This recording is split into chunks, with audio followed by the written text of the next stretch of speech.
বলেছিলেন যে এই নাগরিকত্ব আইনটা হচ্ছে মুসলমানদের বাদ দেওয়ার জন্য, আমি তখনও বলেছিলাম কাগজ যদি নাগরিকত্বের ভিত্তি হয় তাহলে যে গরিব তার কাগজ কম, সেই মানুষগুলোই বিপদে পড়বে।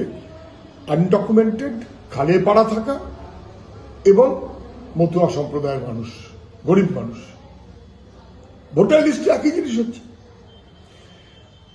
লিঙ্ক পাওয়া যাচ্ছে না, ওই সেই ইত্যাদি ইত্যাদি, তাদের সব নাম বাদ। কেন্দ্রীয় সরকার আইন হচ্ছে 2014 সালের ডিসেম্বরের মধ্যে যারা এসেছেন তারা এখানকার নাগরিক হওয়ার যোগ্য। 2024-এর ডিসেম্বরের মধ্যে যারা এসেছেন তারা যদি মতুয়া হন, তারা যদি নন মুসলিম হন, ওই আইনে আমি পক্ষপাতী নই, কিন্তু আইনটা তারা করেছেন, কার্যকরী করেছেন, তাহলে তারা এখানকার ভোটার হতে বাধ্য। কেন বাদ দিয়েছে?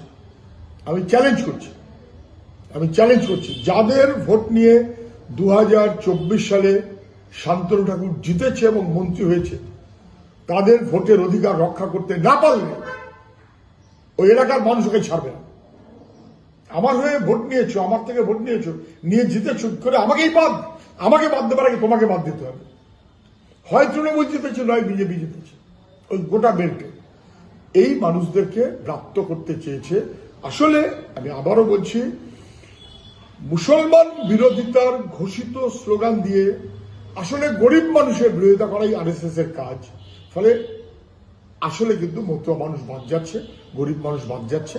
এই বাদ যেতে আমরা দেব না। চ্যালেঞ্জ থাকলো, উনি পারলে ঠেকান, যদি না পারেন প্রয়োজনে কোর্টে যাব, চ্যালেঞ্জ করলাম।